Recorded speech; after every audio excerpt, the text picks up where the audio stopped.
جەژنی قوربان جەژنی ڕەزایەتیە، جەژنی خۆشەویستی و نزیکبوونە لە خودای گەورە.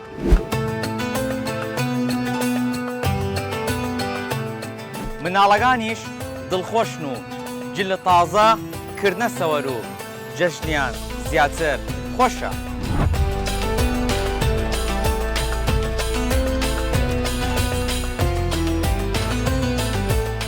لە هەر شوونێک ئەگەر خەڵک یەکگرتو بووت ئەوە خۆشەویستی زیاتر لە نیوانمان زیاد بوودن. جەژن وەتەنیا وەڕێوە ناچێت ئەگەر دڵەکانمان نزیک یەکترینەوە و لەسەر یەک سفرەی خێزانی نەویمن.